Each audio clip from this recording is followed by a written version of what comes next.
Thank you for attending the Ankeny Area Chamber of Commerce Public Affairs Committee Legislative Coffee. My name is Rick Herman. I'm the moderator today and also a member of the Public Affairs Committee. I'd like to welcome our chamber members and Ankeny residents to the February 2018 Ankeny Legislative Coffee. We have hosted this event for over 20 years, and we are fortunate to have the availability of our elected officials. We look forward to hearing from Senator Jack Whitver, State Representative John Landon, and also Kevin Koester. We also will hear from our Polk County Supervisor, Steve Oort. This coffee is being hosted by the Ankeny Area Chamber of Commerce Public Affairs Committee for the purpose of educating Ankeny Chamber members and our residents regarding political issues facing the community. The Ankeny Area Chamber of Commerce endeavors to promote and model the principles of respect, trustworthiness, responsibility, fairness, citizenship, and caring. In conducting today's meeting, we expect that all participants will act in a respectful manner consistent with these principles. The format this morning will be as follows. We will get an update from our elected officials.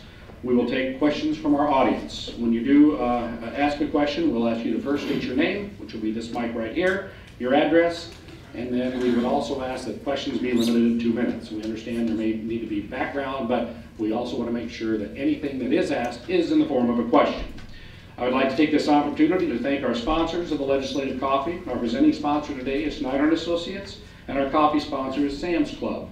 Please help me in thanking them if they are here, and I think we have one representative of Snyder & Associates. Thank you very much.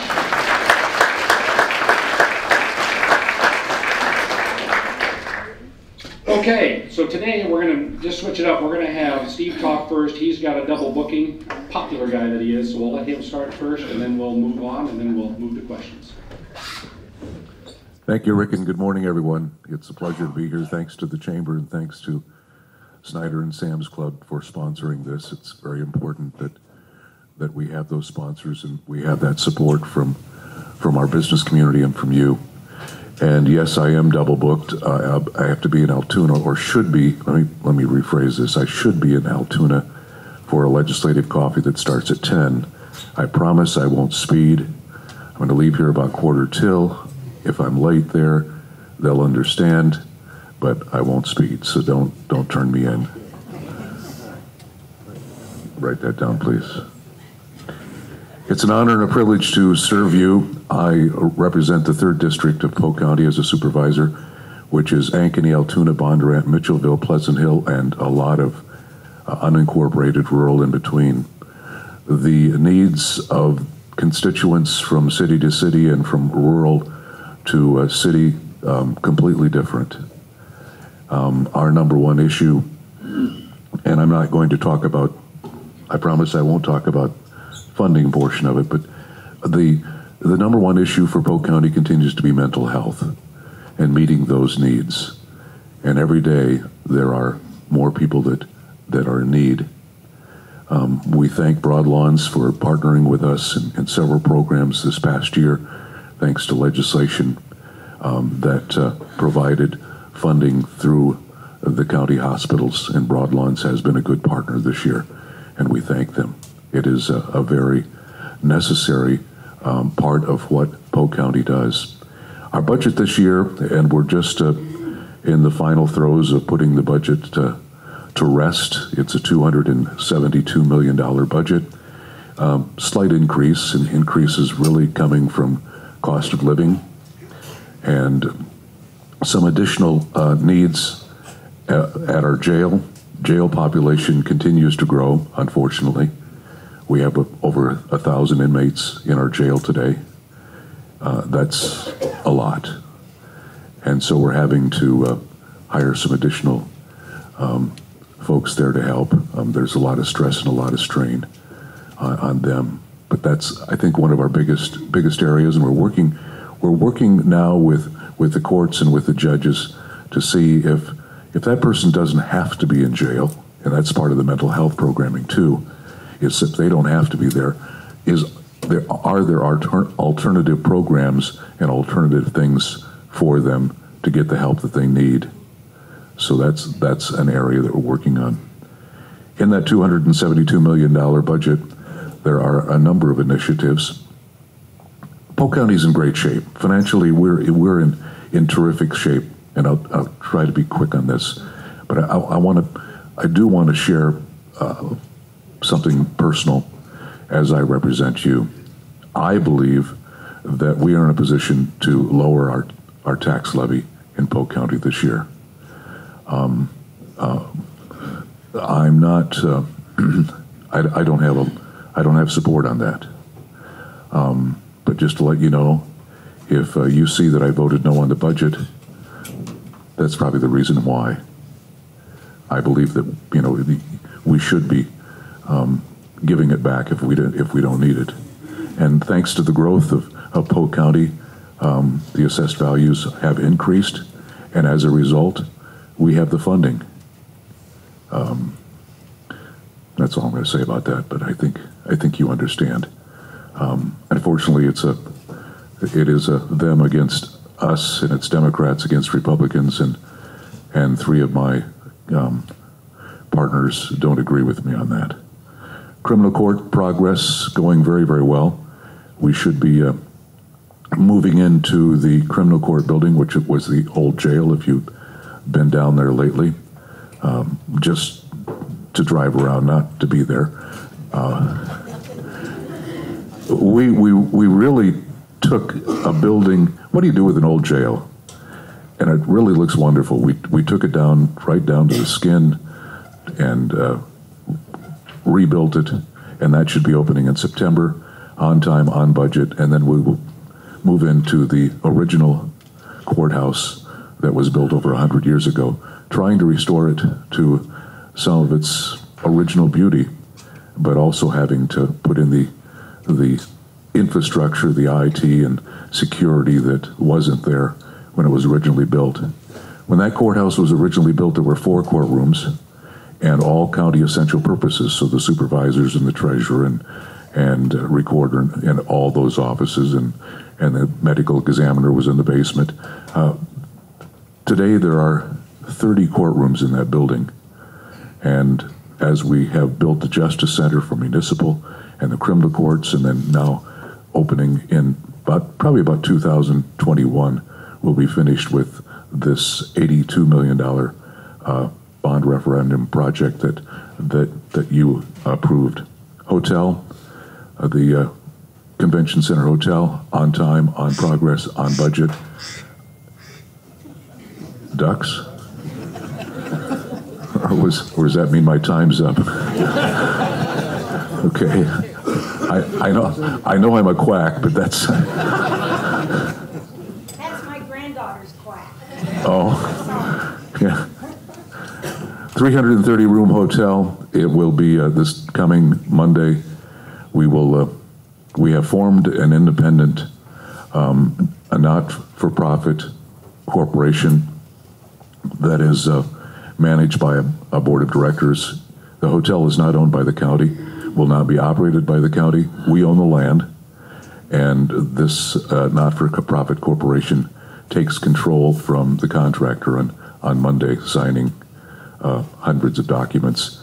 Expected to open the second week of March, just in time for the arrival of the Eagles, and it's a beautiful, beautiful hotel. I hope that you get a chance to see it already. Nearly $3 million of business has been booked. Yesterday, you may have heard, if you're an Iowa Wild or if you're a Minnesota Wild fan, the Iowa Wild have extended their contract with the Well for another 5 years, and simultaneously announced that the Minnesota Wild will be playing an exhibition game on the 19th of September with the St. Louis Blues at the Well. I think it's a good deal. It's going to be cool. Hunger Initiative, our Hunger-Free Polk County initiative, is going very, very well, thanks to a lot of generosity from you, a lot of churches, a lot of organizations helping with donations there. My last thing is the Conservation Nature Center at Jester Park, going very, very well, and that should be opening later this year. And that really is almost in our backyard here in Ankeny. It's a beautiful education center. It's something that we've been needing for many, many years, and that will be something that we'll be working with schools and with groups to really teach people and teach kids about the beauty of nature and the importance of conservation. So with that, again, thank you very much for the opportunity to serve you. I will be leaving in a few minutes. well, in about a half hour. But if any of you have any questions at all, just go to our website, and there's an email address there, and please send me an email or give me a call. I'm always accessible. I don't want you to have an issue with anything. I want to solve it. And oh, by the way, if you live in unincorporated Polk County and we plow your snow and we knock over your mailbox, we will replace it. Thank you. You want to go next, Jay? Yeah. You want to slide those? Morning, everyone. I just have a few things I'd like to update you a little bit on some dates and some things to remember. The City Council has pretty much finished its work on the 2019 budget. It's about $120-some million budget, and about $53 million of that is our capital improvements program that we go through every year. We have a 5-year capital improvements program, and a large portion of that for this year will be the new library down in Prairie Trail. We're in the final design phases of that, and it will be coming before the council, but I think that from what I've seen, I think the public is going to be very pleased and happy with the way that library is going to turn out. Along with that budget, we've had 2017, we set a record for commercial and industrial permitted growth in Ankeny. We had about $95 million worth of permitted growth there, and that's about 20% above 2016. And with that growth that we've had, one of the things that it's allowed us to do in this budget is we're recommending a 90 cent per thousand tax reduction on the 2019 budget. March 5th, Monday night at March 5th at the council meeting, we'll be having a public hearing on that, and to go through that and give the public a chance to weigh in on that. But the 95 cents will take us down to $10.75 for the city portion of your tax bill. And currently, Ankeny, whether you look at the city tax rate, the school tax rate, or the consolidated tax rate, Ankeny fares right about in the middle of all of the taxing jurisdictions within the Polk County area. So this will move us down even from that. Another important date for you is March 6th. That's when Polk County will be having a public referendum on local option sales tax, or LOST. And why that's important, we estimate that there's probably about, and what that does is it adds 1 cent, 1% to the sales tax that's currently being charged. Polk County and I believe it's Johnson County are the only 2 counties in the state that don't have this. And in Polk County, Polk City and I believe Sheldon already have this. So the way this works is for the city of Ankeny, we're estimating a potential revenue of about $6.8 million. And the way it works is there's everyone in Polk County will be voting on this, and everyone with the exception of Ankeny is contiguous to one another. So whether you're in Des Moines, Urbandale, Altoona, Pleasant Hill, wherever, they will all be voting as one block, and it takes 50% plus 1 to pass. With Ankeny not being contiguous, we will be voting by ourselves, which also requires the 50% plus 1. And I kind of sum this up as it's either a win-win for Ankeny or a lose-lose for Ankeny. And by a win-win, we add the 1% to all of Polk County, and we're, like I say, we're eligible for up to $6.8 million, which is based on an old state formula of taxable valuation from the mid-'80s, and then your last certified census. So the valuation from the mid-'80s kind of works against us, but the census we did in 2015 works for us. Currently, we estimate that Ankeny is about 62,000, somewhere in their population. But of the retail sales within Ankeny, about 35% of that comes from people that don't live in Ankeny. So we're bringing in 35% of our retail sales into the city but done by people that don't live here or pay taxes here.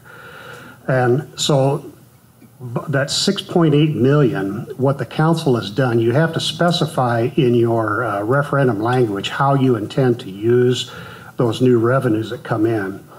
And the city council has designated 65% of those revenues to tax reduction or tax relief. So what that would do if it passes would, the budget this year is taking it down 90 cents. If the sales tax passes in March, when that goes into effect, it would be reducing your taxes roughly another $1.20. So we're getting to the very low end of that, and I think that's a great direction to be heading on something like this. The lose-lose portion of it is if it were to pass in all the rest of Polk County and not in Ankeny, we would not charge the 1 cent here and you would not pay the 1 cent here. But anytime you leave Ankeny to purchase anything, you'll pay the 1% and we won't get anything back. So I see this as a real win. The other 35% would be dedicated to CIP projects. And that would, a couple of those, we're talking about constructing a new senior center, improvements to our streets, sidewalks, trails, and other public infrastructure. But then what that also does is allows us to pay cash for a lot of these projects or improvement, and also paying down the current city debt, which would further reduce your future property taxes. So 3 dates to remember on that. One is March 6th for the referendum, then Tuesday, February 20th at noon, and Wednesday, February 21st at 6 p.m. We'll be having a public meeting on that at City Hall to kind of educate people, answer any questions that they have. So if at all possible, I'd encourage you to try to attend one of those. There's also some information on the website, the city website, and there will be a dedicated web page coming to that soon. 2 other quick things. The city, myself and quite a few other people have been working for the best part of the past year on our new comprehensive plan. It's called Ankeny 2040. And that will be having a public hearing as well on February 20th before the P&Z. And if you just go to the city website and key in Ankeny 2040, it will take you to this comprehensive document. And it's a large document, but it lays out in broad brush what we anticipate Ankeny's physical look and shape to be in the year 2040. Some of the things that we need to do to be ready for that in the year 2040. And I think if you take a look at that, you'll be pleasantly surprised. There's been a couple of public meetings on that. One, when we started, I think we had somewhere between 100 and 200 people show up at Otter Creek for a presentation. And then, I don't recall the date, but a couple of months ago, we had another presentation there and kind of an open house, and we had a substantial number of people that showed up for that also.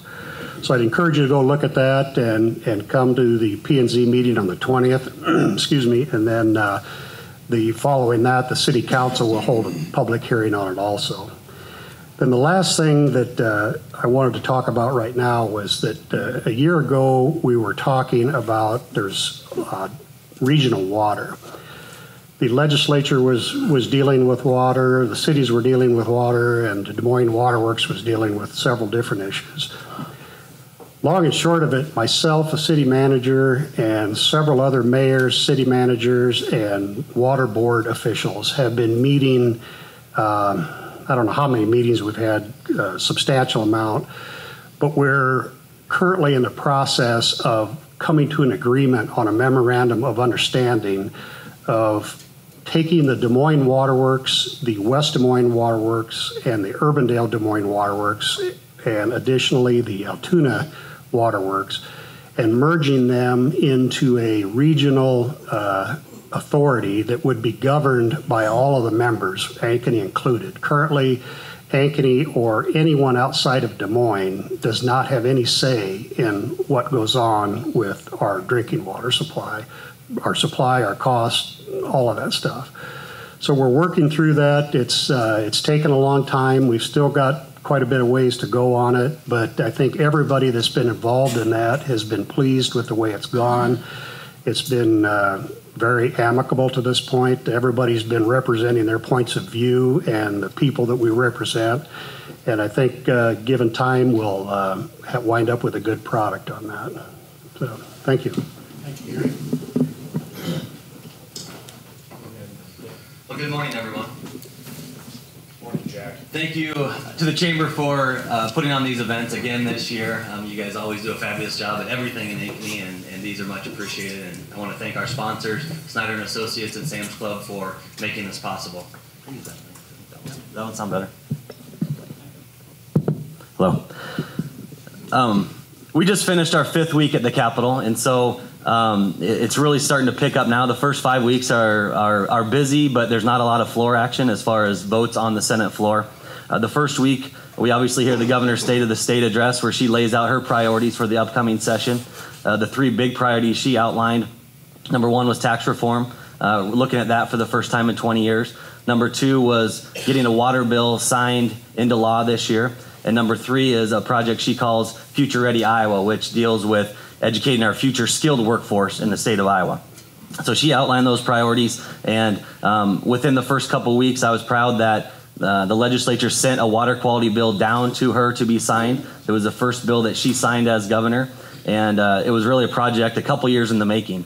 Last year, we had a lot of debate between the House and the Senate on which path we should move forward with on water quality. Over the interim, I guess at the end of last session, we decided just to wait and have some more conversation about it and pick it up this year.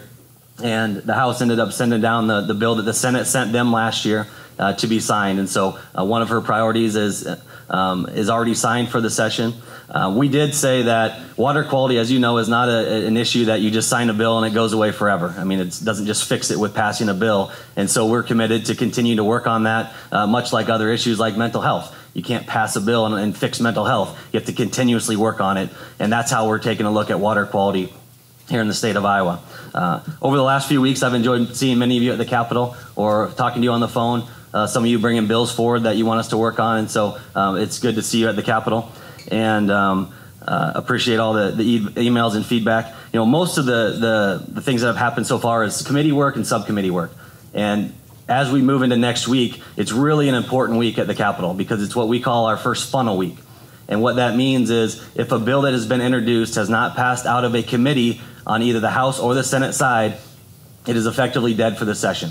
There's a few exceptions to that, but if you're working on an independent bill, it needs to be through at least one side through committee by next week. And so this next week will be a very, very busy week of committees to see which bills will move on and which bills will not. I want to thank the mayor for his work on the Des Moines Water Works issue. As you know, it was a very heated issue last year. In the Senate, I worked with the mayor to slow that bill down so we can take a full look at it and give it some time. The mayor has put in a tremendous amount of effort. I don't want to speak for him, but I'm guessing he was in as many meetings about water quality as he was anything else over the last year. And so that's a big project to undertake, to combine all of the suburbs with the Des Moines Water Works. But I think it's important for Ankeny to have representation on that waterworks board. We, as suburbs, consume about 60% of the water, yet we have no representation on the waterworks board. I think that's a better path going forward than the bill last year that dismantled it. And hopefully we can see some ideas coming out in the next couple of weeks that we can continue to work on that. With that, I just look forward to taking your questions and appreciate you guys coming out. Thank you, and good morning, everyone. Pleasure to be here, and I want to talk to you a little bit this morning about my work in the legislature, some bills that I'm working on, and look forward to your questions afterwards. Senator Whitver mentioned Funnel Week, and that's certainly prominent in the House as we're all working to move bills through the 3-member subcommittees and on to committee. I want to report to you in Commerce. Commerce Committee is one of several that I serve on, and I'm working on a bill to support consumer protection, and it will clearly define what a pyramid scheme is and what isn't. Currently, the Iowa Code is not clear on that issue, and legitimate companies offering actual products and services for sale by direct selling to consumers employ 250,000 Iowans. Many of those are here in Ankeny. These companies generated over $372 million in sales in 2016. Some examples of those companies, very familiar to many of you, would be Mary Kay, Avon, Amway, Pampered Chef, and many, many others. A lot of those companies are members of the Direct Selling Association of America, a national trade association that's sponsoring this legislation. If this bill would pass, Iowa would become the 22nd state in the nation to adopt that language. The difference between a company that is a pyramid scheme and isn't is pretty noticeable. Companies that aren't are recruiting members. They charge those new associates a fee to join, and they really don't focus on a product or a service. The membership and the association in the company is the important thing. Another bill I'm working on will help approximately 25,000 Iowans who earn above the Affordable Care Act's threshold of 400% or more above the national poverty level. These hardworking Iowans are mostly self-employed or don't have health insurance where they work. They do not receive subsidies for purchasing individual policies. These Iowans have seen their premiums double or triple since the implementation of the Affordable Care Act. And at the same time, their deductibles have grown to a level that few ever use their insurance. I routinely receive communication from them here in this district of people that are facing deductibles of $5,000 or higher and don't ever get to that level of health care usage. This bill will help restore a level of coverage at an affordable cost, much like what they had before the Obamacare. In local government, I'm working on two separate bills that are similar. They basically ask local governments and our regent universities to abide by existing law in matters of contracts. In some cases, public funds are being spent to build projects without proper bidding process as set out in the Iowa Code. And examples are design build, where a university asks a few chosen contractors to submit plans to construct a building. Current state law says that the university is to have a set of plans drawn by a licensed engineer and architects. They are to advertise those projects so any ready and able contractor can bid on that project. They are to choose the lowest price offered if it meets their specifications. And in some instances, the universities are not drawing up the plans or advertising the project. They are pre-selecting the construction companies and telling them the funds they have available and ask the contractor to draw up the plans. While there can be efficiencies in this process, the public cannot really tell if they are realized, and I don't think the universities can either. They have also used construction management techniques and again are pre-selecting the construction companies. Another type of construction being done would be where a local government doesn't take project before the voters. They do a build to lease or own and greatly increases the cost to the taxpayer. Local government might make lease payments to the contractor for 10 or 20 years before they actually own the building, and the contractor is serving as a landlord to the government that the building built during the length of the lease to own. In transportation, I'm working on a bill that will direct county engineers in each of Iowa's 99 counties to report their bridge inventory condition to the DOT annually. This report is in response to the gas tax that was passed after a campaign by counties and local governments to raise money to repair their bridges and surfaces on the secondary road system. And you may recall the TV ads that were run at that time about school buses that might fall through the impaired bridges, and much public support was generated and the tax increase was passed. I had this bill drawn up and passed into law 2 years ago, and the Senate amended it at that time and put on a 3-year sunset. My current bill would remove that sunset, and the DOT and legislature would be able to monitor the progress being made on repairing and replacing those impaired bridges. You might be interested to know that in calendar year 2017, the counties are reporting that over 30 more bridges became impaired during the year than they were able to replace or repair. The DOT director has testified to our transportation committee that the counties are gearing up to speed up the repairs. He talked about the time it takes to draw up plans and to let contracts. There are over 5,000 impaired bridges on the secondary road system. I believe it is the responsibility of the legislature to see that the necessary repairs are made. Iowans are paying the additional 10 cents per gallon for the fuel purchased and rightfully expect the improvements to be made. And I read in a recent issue of the magazine published by the Iowa Association of Counties that their legislative priority includes additional tax increases, and this money would go towards repairing the secondary road system. This might leave you wondering where the original 10-cent gas increase money is going, and we are providing oversight over that issue. I serve as chair on a budget subcommittee which serves to draft an annual bill to appropriate money across state government. This part of the state budget is called Administrative and Regulation Budget. We serve to appropriate taxpayer money to everything from the governor's office in Terrace Hill to the auditor, treasurer, and secretary of state. Many departments and agencies receive their funding through our committee.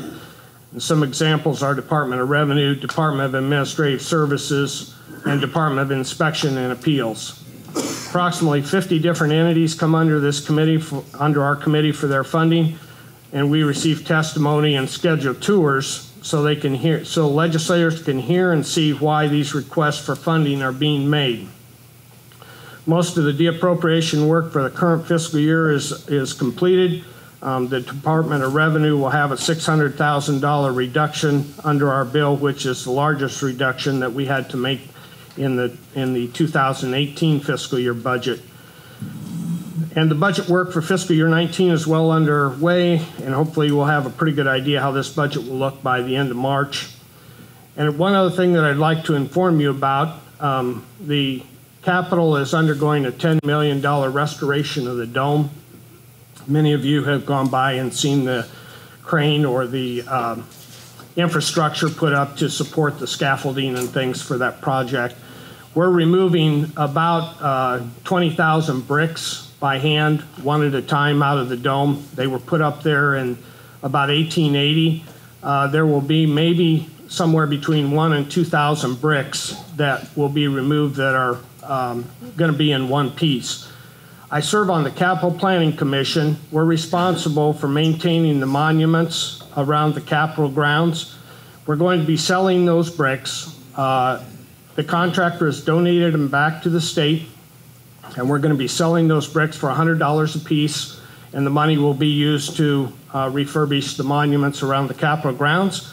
And so if any of you are interested in purchasing a brick and seeing your money go for that project, be sure and see me or look on my website. I'll have an article about that in the paper in a couple weeks. With that, thank you very much. I never thought about paying $100 for a brick, but that's an interesting offer. Good cause. My name's Koester, last and not least, but very happy to be here. I want to echo the thanks to our sponsors, Sam's Club, certainly Snyder, frequent flyer in supporting this activity, and our chamber. Congrats on, again, a turnout. The engagement level that's very evident from the number and the diversity of interests that I see in the room is important. That's what makes government work right. Keeps the whole process accountable, and it's something that we don't take for granted. So thank you for being here. Congrats to the schools, 88% on a bond issue that we passed on Tuesday is a good indicator of the mood of the voters here. That's a huge accomplishment, a big win. And the city has just shared a drop in rate in the game plan to go to $10.75. I also want to thank the city for waiting to promote on the 1 cent issue that we'll vote on March 6th regarding the penny. Complicated issue, but very simple in terms of Huge impact on property tax, far greater than any I know in the entire state, much less in the region with this vote. That 65% is aimed right at the restrictions in property tax, as are some of the other features in the 1/3 that remains. Plus, you waited until the schools were done with the promotion on their bond issue before proceeding, so that there wasn't confusion for people on which 6th of the month are we voting on which issue, and I'm sure it was tempting to start early. Speaking of local government, I have a couple things to share. I have gone on record early, first release to the paper in this session, regarding some things relative to the budget cuts that are essential this week. It's not a matter of wanting to reduce the current year budget year when those entities that are slashed have perhaps less than 100 days of the full year to enact a complete cut that has to happen because revenues are behind spending and must be adjusted. It's the law. In terms of things that I'm personally committed to be opposed to in those cuts, first and foremost, and that is now strongly supported, is that there'll be no cut to K-12, meaning public schools. Regarding the backfill to cities, counties, and to some degree schools on the property tax reduction that has been an improvement over a period of years in our state. The state made a commitment, not a forever commitment when I voted on it, but it's sometimes perceived that way, that we would always backfill the primary impact to local government on that. I'm among those that is absolutely opposed to cutting that in this budget cut that we're about to have, and also stood strong and will on there'll be no cut to Medicaid. It's been proposed by many sources that that would be one of the places because of the enormity of it, that 10 million would come from Medicaid. Enough on the budget cuts. That's nobody's favorite topic, but it's timely. This is the week it has to be done. It has to get through the funnel that's already been well described. Regarding schools, I served on the sub that is the SSA bill. When I went into office, I perceived that to be the most important thing to schools. It's not necessarily that anymore, but we have House and Senate work we're doing on the 1% increase in that. It has left the House floor twice and is at least above the projections at the beginning of the session in light of where the budget is in terms of the amount of money to come to schools. My number one issue out of all was called SAVE, the penny sales tax for infrastructure. It's a huge issue in this town. Proof of point is just the bond issue with huge success just this very week. That we will continue to support our schools, I believe, as a community in terms of building what we need here. But in a note from our school superintendent, Dr. Bruce, I see you here today. Thanks for coming again. That our board intends, and there are other board members. Now I see Jim Ford in the back. We probably have other elected officials here. But thank you, board, for what we're doing in that arena. But with a half dozen buildings over the next decade to come forward, without that penny, I know what would happen to my property tax. And so that's not a selfish statement. It's intended to be an indication that I grasp how important it is to the community in which I serve. And is very true in Sedell also. The senator and I spent a good part of a day touring Sedell schools with all of their board and their superintendent to see what they had done and what they have planned in use of that penny. And so I predict there'll be limitations to it regarding athletic fields and perhaps a few other restrictions and perhaps a capacity that has a long-term formula for reduction in overall property tax structure in the use of it. But I'm very anxious to see if we can get that bill passed. There is reasonable objection from folks that are not living in districts that are growing. And so there have been legitimate concerns, and I do hope we overcome them. Flexible funding, the one area, and I'll share that bill this week. before the funnel's over regarding added flexibility for schools and funding. We had good success with 2 of those last year. We'll expand on that. And although it is not in the bill that our school district would have seen already, the amendment will not be finished till Monday. That covers the #1 priority and flexibility that I heard from the district, which relates to enterprise funds and a capacity to spend those in the way the school board would prefer and interpret is best for this district, rather than to allow the Department of Ed to have a regulatory view that's based on administrative code that is far too restrictive to serve our needs in the best manner. I believe we'll fix that, at least in the bill through subcommittee this week.